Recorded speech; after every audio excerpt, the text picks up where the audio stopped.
নমস্কার বন্ধুরা, রসবাসা বাঙালিতে আপনাদের স্বাগত। আমি আবারও চলে এসেছি একটা নতুন রেসিপি নিয়ে। আমি আজ বানাবো টক ঝাল মিষ্টি আমের আচার। এটা সম্পূর্ণ তালের গুড় দিয়ে তৈরি। আপনারা অনেকেই অনেক রকম আচার খেয়েছেন, আখের গুড় দিয়ে, খেজুরির গুড় দিয়ে, কিন্তু তালের গুড় দিয়ে একবার খেয়ে দেখবেন কত সুন্দর লাগে। আমি টক ঝাল মিষ্টি আমের আচার বানাবো বলে এখানে 1 কেজি 250 গ্রাম আম নিয়েছি। আমটা আমি পরিষ্কার করে ধুয়ে খোসা ছাড়িয়ে লম্বা লম্বা করে কেটে নিয়েছি। আমি এই আচারটার জন্য একটা মশলা তৈরি করে নেব। মশলাটার জন্য আমি এখানে নিয়েছি সামান্য মেথি, 1 চামচ জিরা, 1 চামচ মৌরি, 1 চামচ গোলমরিচ, 1 চামচ ধনে ও 5টা শুকনো লঙ্কা। এটা আমি শুকনো খোলায় ভেজে গুঁড়ো করে নেব। তাওয়াটা আমার গরম হয়ে গেছে। প্রথমে আমি দেব ধনে,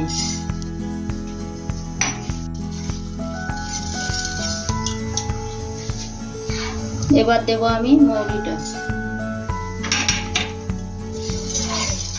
এবার দেব শুকনো লঙ্কা, এবার দেব গোলমরিচ,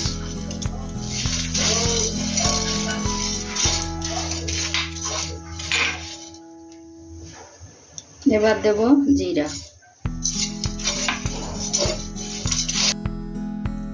মেথিটা আমি খুবই সামান্য দিচ্ছি, কারণ মেথি বেশি হলে একটু তিতো লাগে। মেথিটা দিয়ে দিলাম। মশলাটা আমার ভাজা ভাজা হয়ে গেছে। এটি বেশি ভাজা করলে হবে না। আমি গ্যাসটা অফ করে দিয়েছি। মশলাটা ঠান্ডা হলে আমি মিক্সারে রোস্ট করে নেব। ভাজা মশলাটা আমার ঠান্ডা হয়ে গেছে। আমি এটা এবার মিক্সারের মধ্যে গুঁড়ো করে নেব। এমনভাবে গুঁড়ো করতে হবে, মিহি হবে না, একটু দানা দানা থাকবে।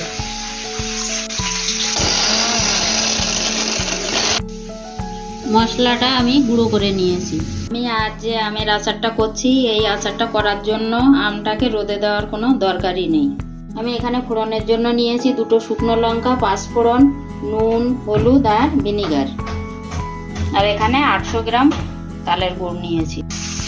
এখানে আর নিয়েছি আমি লঙ্কার গুঁড়ো। কড়াইটা আমার গরম হয়ে গেছে। আমি আচারটা সর্ষের তেলেই করব। ফোড়নে দেব শুকনো লঙ্কা। লঙ্কা দুটো আমার ভাজা হয়ে গেছে। এবার দেব 5 ফোড়ন। ফোড়নটা আমার রেডি হয়ে গেছে। আমি এবার আমটা দিয়ে দেব।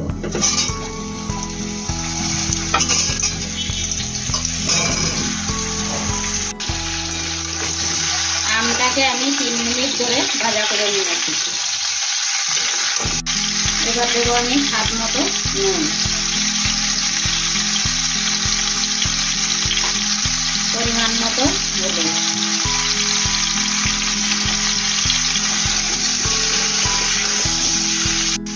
এবার দেবো 1 চামচ লঙ্কার গুঁড়ো। আমের সঙ্গে সব মশলাগুলো আমি ভালো করে মিশিয়ে নিয়েছি। এবার আমি দিয়ে দেবো তালের গুড়।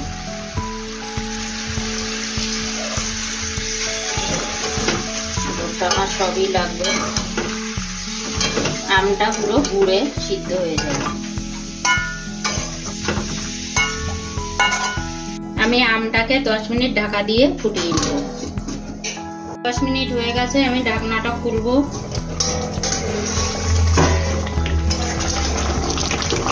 আমটা কিন্তু আমার সুন্দর সিদ্ধ হয়ে গেছে। আচারটা দীর্ঘদিন ভালো রাখার জন্য আমি দিয়ে দেবো ভিনিগার। ভিনিগারটা আমি একটু মিশিয়ে নেব। এবার আমি যে মশলাটা ভেজে গুঁড়ো করে নিয়েছিলাম, সেই মশলাটা দেব 2 চামচ।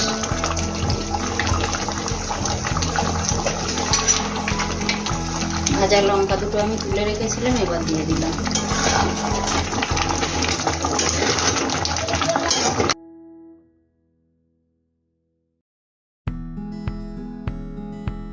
আমার আচারটা সম্পূর্ণ ঠান্ডা হয়ে গেছে। আমি এবার কাচের বয়ামে রাখবো। বয়ামটা আমি পরিষ্কার করে ধুয়ে রোদে শুকিয়ে রেখেছি। এবার এর মধ্যে আমি আচারটা রাখবো।